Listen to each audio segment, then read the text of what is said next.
sorte de préambule pour présenter les interventions non médicamenteuses. Vous êtes peut-être familier de ce terme, d'autres non, et on voit bien que ce concept est une sorte d'éponge conceptuelle où beaucoup de choses sont rangées dans ce mot.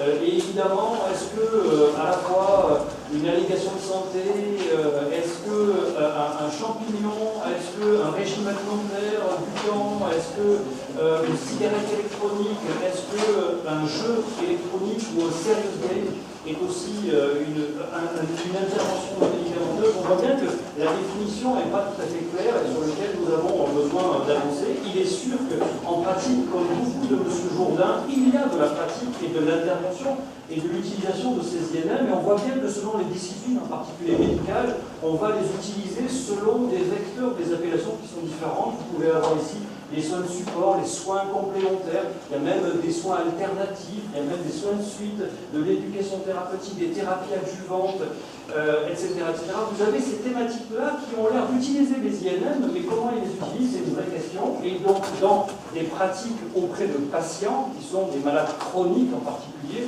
dans des structures de réadaptation, des soins de suite et de réadaptation, de rééducation, de réhabilitation, qui vont être utilisés de façon majeure, mais également en addictologie, mais également en gérontologie, en gériatrie, en addictologie. Ça va être des outils tout à fait indispensables pour amener quoi? On va bien voir, c'est bien la problématique. Et depuis 2011, la Haute Autorité de Santé, vous avez peut-être vu ce document, est assez intéressant, va parler des thérapeutiques non médicamenteuses, puis parfois ils parlent dans le document, vous l'avez peut-être lu, des thérapies non médicamenteuses, parfois ils disent intervention non médicamenteuse, et pour le définir un petit peu plus précisément, ils parlent de ce schéma-là qu'on a l'habitude de voir dans ce document. D'une part, les thérapies physiques. Qu'est-ce que les thérapies physiques? Donc l'utilisation du corps, donc ça va être évidemment des gestes de kinésithérapie, ça peut être de l'ostéopathie, mais pourquoi pas parler de l'acupuncture, et évidemment toute cette partie-là qui va être un élément important à regrouper.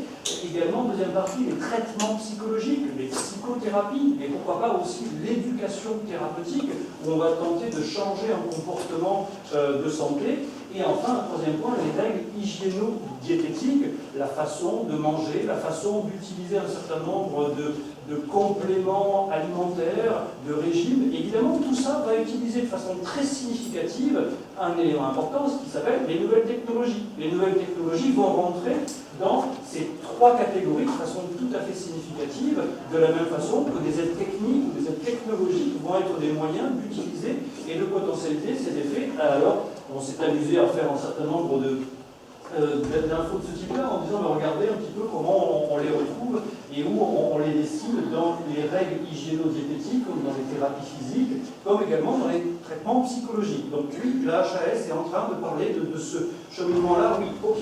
Quels objectifs ils poursuivent ces produits, ces services ou ces programmes? Premier point, c'est évidemment retarder l'apparition d'une maladie chronique, et notamment induite par un comportement de santé à risque. Le tabagisme peut être un comportement majeur de risque de pathologie, donc effectivement l'idée c'est de peut-être réduire la consommation de tabac, voire de l'arrêter, pour éviter l'apparition d'une maladie comme le cancer ou d'une autre maladie qui s'appelle la bronchopneumopathie chronique obstructive. Très bien, on arrête de fumer. Alors très bien, on va utiliser quoi? La cigarette électronique. La cigarette électronique, c'est quoi? Un médicament? Un outil pour prévenir, pour arrêter de fumer? Et évidemment, ça va poser problème sur l'efficacité. Est-ce que c'est efficace ou pas? Est-ce que ça marche ou pas? De la même façon, autre exemple, et autre perspective, c'est qu'on a souvent associé et puis polémiqué autour de les interventions non médicamenteuses sont des traitements ou des thérapies alternatives. En gros, on va supprimer le médicament pour le remplacer par des traitements qui vont être des thérapies alternatives. Et ce n'est pas le cas. Dans la plupart des cas, les interventions non médicamenteuses sont là pour potentialiser les effets de certains médicaments.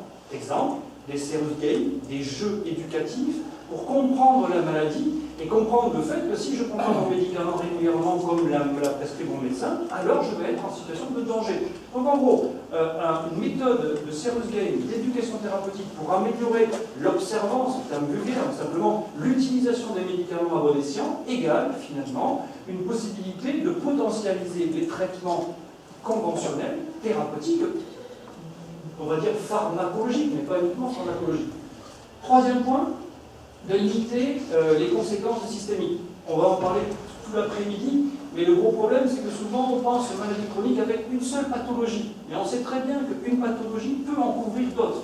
Et vous avez entendu parler probablement tous en région du projet MACVIA porté par le professeur Jean Bousquet, sur lequel la comorbidité, les copathologies sont souvent associées à une pathologie, donc entraînent finalement beaucoup de choses autour, et que peut-être qu'on ne guérit pas la maladie initiale, soit, mais en tout cas on évite d'autres pathologies qui sont un petit peu autour et qui vont arriver au fur et à mesure de la chronicité de cette pathologie. Et évidemment, ce qui est assez intéressant, c'est qu'on commence à démontrer dans ces études que oui, il y a des économies de santé tout à fait significatives sur lesquelles on va limiter les hospitalisations, on va limiter un certain nombre de consommations, de chirurgie, etc., etc. Donc finalement, il va y avoir du cost effectiveness, mais on va en reparler. Et donc, le dernier point, les ILM peuvent de temps en temps guérir des maladies, ça peut arriver, mais c'est très rare, on pourra en discuter. Donc je ne vais pas être trop long, l'idée c'est juste de planter le décor et de dire que dans les années qui viennent, d'ici 2020, il y a beaucoup d'ambiguïtés qu'il va falloir les traiter, les gérer. Sachez que les diaporamas qui vont être présentés aujourd'hui seront tous disponibles sur le site. Vous pourrez les télécharger en PDF directement sur le site, donc ne vous inquiétez pas sur la prise de notes, vous pourrez les télécharger directement, il y en a quelques-uns qui y sont. Donc, pourquoi il y a un tel essor actuellement des interventions non médicamenteuses? La liste des raisons en est longue, mais j'ai essayé de les résumer en 11 points. Le premier point, c'est le fait que les recherches fondamentales sur l'animal commencent à montrer à quel point l'environnement va jouer un rôle essentiel sur notre santé.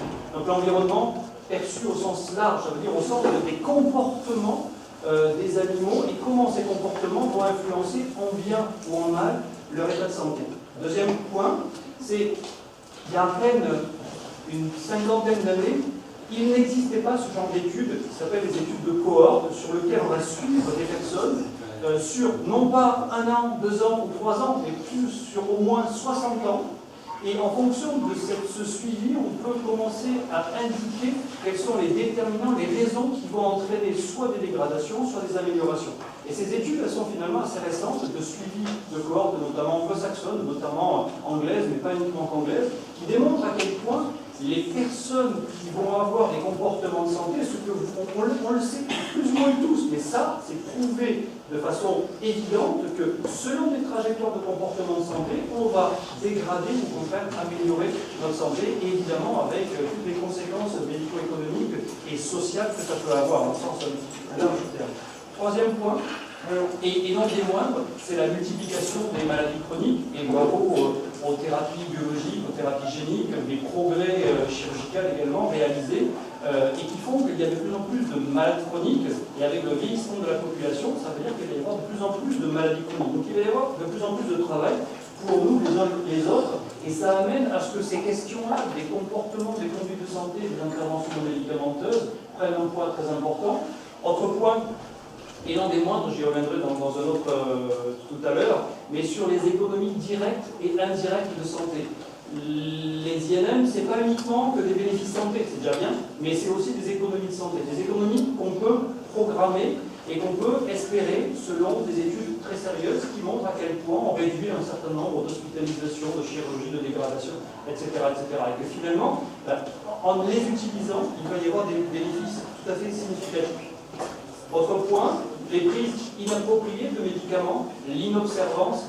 Vous avez un magnifique rapport de l'OMS qui dit que dans la vraie vie, les médicaments, ils sont évidemment très efficaces lorsqu'on est en recherche clinique, lorsqu'on est dans la vraie vie. Hélas, parfois, les médicaments ne sont pas toujours bien pris par les patients.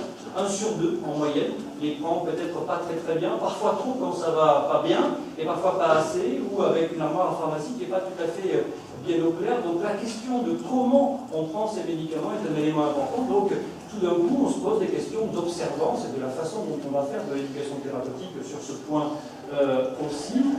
Autre point, la demande d'amélioration de la qualité de vie. On est rentré dans une nouvelle ère, une ère où il faut effectivement améliorer la durée de vie, mais il faut aussi améliorer la qualité de vie. Je n'ai pas besoin de développer. Le point numéro 7, c'est évidemment les coûts pharaoniques aujourd'hui de développement d'une nouvelle molécule. Dans le médicament, c'est de l'ordre de 1 milliard d'euros pour développer une nouvelle molécule, la valider et la vendre en espérant qu'éventuellement ce soit efficace. Donc il est clair que pour l'instant, le développement d'une INM, je pense qu'on n'en est pas encore là, il commencera très très loin, donc on n'aura pas besoin de ces coûts de développement pour arriver à une validation de leur efficacité. Autre point, c'est la généralisation d'éthique santé. C'est aussi un élément crucial dans les INM aujourd'hui. La notion de technologie, nouvelle technologie, c'est finalement une accélération de la capacité d'utiliser les INM et aussi de les tracer, au sens d'avoir des indicateurs précis sur les comportements des patients. Les piluliers électroniques en particulier, c'est une magnifique façon de mesurer, contrôler, surveiller, après éthiquement, on pourra en discuter si vous voulez, mais en tout cas de surveiller quel est le comportement. Le nombre de pas réalisés au quotidien par un malade chronique, si on prend un podomètre, et c'est juste un petit bracelet, on peut compter le nombre de pas faits. On n'est pas uniquement que dans du déclaratif, on est aussi dans du factuel, et quelque part, ça donne du crédit aux études cliniques qui sont portées dans le domaine, alors qu'avant, souvent, nous venant un peu de psycho à Epsilon, on pouvait considérer qu'il y avait que la partie de qualité de vie perceptible. Non, mais il y a aussi des mesures comportementales qui sont tout à fait signifiantes, et grâce aux nouvelles technologies. Autre point, c'est l'évidence-based médecine au sens large, y compris l'évidence-based prévention, donc le fait d'avancer avec des études qui vont démontrer l'efficacité, on va y revenir de façon aussi importante. Autre point, la médecine qui devient, et les traitements et les thérapies qui deviennent de plus en plus personnalisés, et sur lequel deux points importants, le point de la prévention qui va devenir important, de l'anticipation de ce qui pourrait arriver. Et évidemment, derrière ça, il y a l'idée de la responsabilité de chacun vis-à-vis de nos comportements de santé.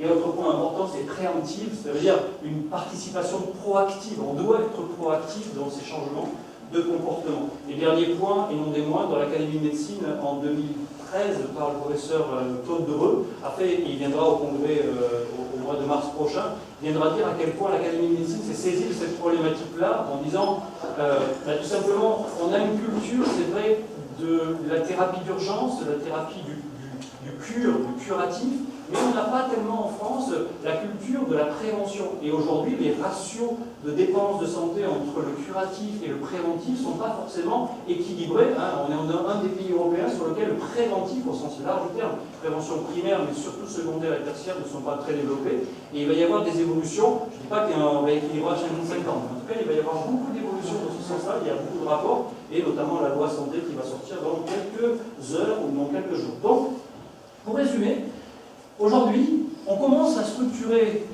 ces thérapeutiques, ces interventions non médicamenteuses. La question, c'est efficacité, coût-bénéfice. Et évidemment, on se tourne vers les chercheurs les plus connus, donc le Midi Libre, le Monde, pour dire en gros comment ils ont conclu sur l'idée de. Et évidemment, lorsqu'on lit l'article, il s'appuie sur quoi? Il s'appuie tout simplement sur des études de cohortes. Jamais d'essais randomisés contrôlés, que des cohortes qui disent que grosso modo, les gens qui font du karaté ou les gens qui font de l'exercice, finalement, Kersenes est dans la salle, il va nous présenter quelque chose tout à l'heure sur la nutrition, mais en disant que finalement, on étudie quelques patients, puis finalement ils font du karaté, donc c'est la meilleure façon d'éviter, je ne sais pas du karaté, mais des récidives du cancer. Et l'extrapolation journalistique, le côté simpliste du journaliste amène parfois à des dangers qui font que pour des familles ou pour des gens qui sont en fragilité, et encore plus pour des patients, exemple des patients du cancer, finalement, si c'est le karaté qui est bon pour lutter contre les récidives, puisque je me bagarre contre, finalement, ça va être une bonne façon de lutter contre ma problématique de cancer et d'éviter les récidives. Et vous voyez les raccourcis très rapidement et l'utilisation qu'on peut en faire, et je pense qu'il est temps de sortir d'une idée qui est simplement d'une intuition de quelques événements, de quelques contacts, de quelques patients qu'on peut connaître entre nous pour dire comment on attribue et comment on administre des preuves. Et on les attribue, on commence à les attribuer, mais les sociétés savantes restent d'un niveau actuellement d'évidence, de preuve d'efficacité qui est de grade B maximum, ça veut dire que ce n'est pas encore efficace. Et je pense que le meilleur exemple, c'est celui-ci, je vous laisse le lire, donc de la Haute Autorité de Santé en 2011, qui dit, vous voyez, on regarde les critères classiques, égale essais cliniques dans le médicament, finalement, pour l'instant, les thérapeutiques non médicamenteuses, donc les trois dont j'ai cité, présentent la plupart des insuffisances méthodologiques. Donc on ne peut pas conclure, ils ne peuvent pas conclure si c'est efficace ou pas. Donc, conclusion, si ils ne peuvent pas conclure, bah, on reste sceptique, et tout le monde reste sceptique.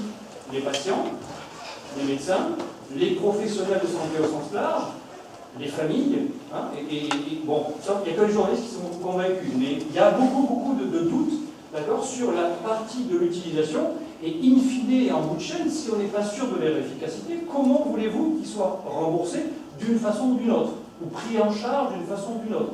Pareil, il y a des gens ici présents de l'assurance maladie, il y a des gens présents ici des mutuelles de santé.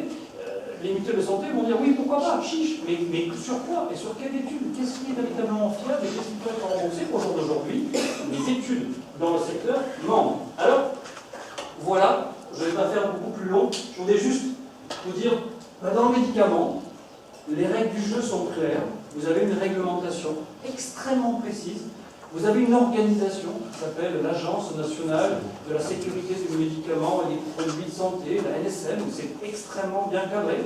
Vous avez une utilisation extrêmement claire pour les utilisateurs, les patients, où ils savent comment on les utilise, ils savent quelles contre-indications, les médecins ont des règles très précises, et tous les professionnels de santé sont au clair vis-à-vis de ça, et toute la chaîne est au clair. On joue le jeu pour les INM, juste pour rire. J'ai des questions à poser et on a, je ne sais pas s'il y a des gens qui peuvent répondre, mais plein de questions à poser. Est-ce que vraiment ils sont prouvés par des essais cliniques? Est-ce qu'il y a eu des études vraiment solides pour dire s'il y a des preuves irréfutables? Quelle autorisation? Magnifique exemple cet été de la cigarette électronique autorisée au niveau européen, autorisée en France et refusée en Angleterre, avis médical pour la cigarette électronique. Donc on voit bien que c'est en train d'arriver, mais qu'on n'a pas forcément tout ce qu'il faut pour dire ce qu'il faudrait faire. Et alors là, dernier point, sur la notice, y a-t-il une notice d'utilisation des INM?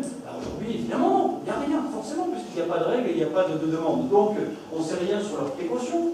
Finalement, puisque je vous ai parlé du judo contre le cancer, on peut l'utiliser, pourquoi pas, dans l'obésité, pourquoi pas dans plein d'activités. Et donc, vous voyez qu'on n'a pas encore de règles très précises là-dessus, et ça amène, évidemment, aujourd'hui, à cette problématique où on est dans les INM, et quel type d'études faut-il faire? Et on va en parler tout l'après-midi. Est-ce que l'idée, c'est de plutôt se rapprocher de cette catégorie-là, de le copier totalement, et de ne faire que des essais cliniques comme des médicaments?